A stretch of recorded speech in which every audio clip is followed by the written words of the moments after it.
Good afternoon, ladies and gentlemen. This is Arnie at the Crossroads. This is our final forum, our final bulletin, if you like, for 2018. And I wanted to take you through my thoughts on what we've achieved this year, the most salient points worth concentrating on, and also direction for where we're going to go next year. Yeah. So the first most important point I think is that we concentrated on the individual and how group identity is essentially Marxist dogma. But that's not to insult it, that's to identify it, that it is a dogma. It's a set of beliefs based on essentially the Manichaeistic dualism religion, of which they even deny exists, but that's what it's about. It's dialectical materialism. And in order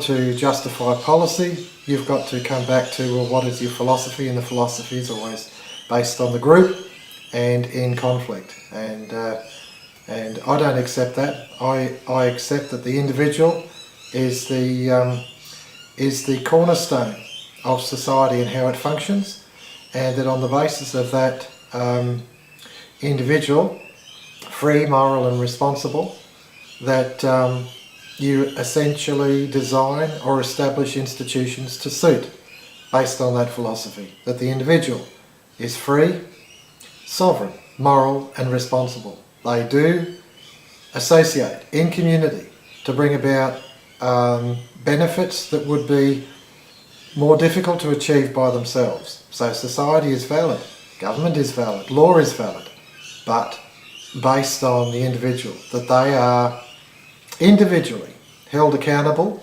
for good or bad as they achieve them. We recognise it with sporting stars, and we also recognise it through our legal system. We can't identify a group and say they are good or bad, whatever. We say that the individual has done good or has done bad, and it's on that basis that the individual is the cornerstone. The free, moral, responsible individual is the cornerstone of society. And that, to me, is the most important, fundamental and first point. The second point I'd like to bring up is that the individual in association is losing his freedoms. And those freedoms, that loss of freedoms, is through tyranny. Tyranny in the sense that one person decides what is right for more than just that person, and rather even society. And that's what tyranny is about, that one person will decide what is best for that community, that nation, whatever. And the dominance hierarchy, I don't believe, works in society as such, but rather mutual love and cooperation, and it's a clear distinction. In a totalitarian regime, the dominance hierarchy is how the system works, that they vie for the top job, if you like, the tyrant of all, and they dominate the entire pyramid below. Whereas the Christian society is based on mutual love and cooperation, public service, public servant, and service. And I think that to me is exemplified in our institutions. In a limited constitutional monarchy, the government is limited, and also because of the oath, the coronation oath that the monarch takes as one of service based on the laws of God or natural law. So that's a completely different relationship between a tyranny and a limited constitutional monarchy based on natural law and service. Completely different. And so when we look at the likes of a limited constitutional monarchy or a republic, if you don't put in place those same checks and balances that you have against to limit the power of the president, you see that we've got this same problem as America is facing now, and that is their president is in essentially polarizing the whole community. There is no unity, but there is significant division. So I don't see that as a good thing, and I see that as something that needs to be worked through in the process of the Constitution, in the reforming of constitutions, to take into account that tyranny must be resisted. And in my view, and this is the forum that we've worked through this year, it covers things such as the responsible voter, the responsible vote, maintaining constant contact or regular contact with your representative, using, if you like, groups of in agreement, groups in agreement, like a small group in agreement, a policy association, if you like, or a freedom forum, that you agree on something as policy and you pursue that policy. And so it's actually an active participation in the democratic process. And of course, that can even be worked out in things like citizens' initiative referenda and recall, where you have a constitutionally embedded mechanism where the community can pull not only a wayward politician into line, but bureaucracies and even existing laws, if they happen to move away from freedom towards tyranny, and so they can be responded to. So that to me is most important, that we consider that it's a position of, if you like, responsibility that the individual takes, but they have to exercise it. And if it's just left to the tyrant, they will take charge and, of course, dominate the community.